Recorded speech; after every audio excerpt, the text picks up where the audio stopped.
اسماعیل ہانیہ کون تھے؟ ان کے بارے میں یہ رپورٹ آپ کو دکھاتے ہیں۔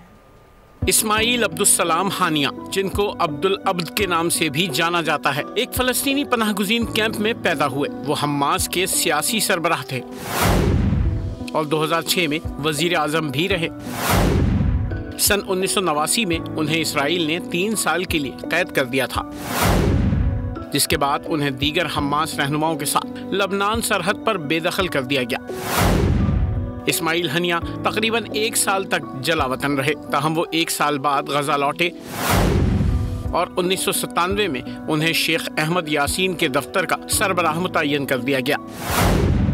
16 فروری 2006 میں حماس نے انہیں فلسطین کے وزیر اعظم کے عہدے کے لیے نامزد کیا اور اسی ماہ کی 20 تاریخ کو انہوں نے یہ عہدہ سنبھال لیا۔ 2006 میں اسرائیلی فوج کے ہیلی کاپٹروں نے وزیر اعظم اسماعیل ہانیہ کے دفاتر کو نشانہ بھی بنایا۔ اس حملے میں 3 محافظ زخمی ہوئے، لیکن اسماعیل ہانیہ اس وقت وہاں موجود نہیں تھے۔ 1 سال بعد فلسطین کے صدر محمود عباس نے انہیں برطرف کر دیا جب القسام بریگیڈ نے غزہ کی پٹی میں سیکورٹی معاملات اپنے ہاتھ میں لے لیے۔ اسماعیل ہانیہ نے اس عمل کو غیر آئینی قرار دیتے ہوئے کہا کہ ان کی حکومت فلسطینی عوام کے لیے کام کرتی رہے گی۔ بعد میں اسماعیل ہانیہ نے فتح کے ساتھ مفاہمت پر زور دیا۔ 6 مئی 2017 کو اسماعیل ہانیہ کو حماس کی شورا نے سیاسی شعبے کا سربراہ منتخب کیا۔ سبسکرائب کریں اور بیل دبائیں تاکہ کوئی خبر رہ نہ جائے۔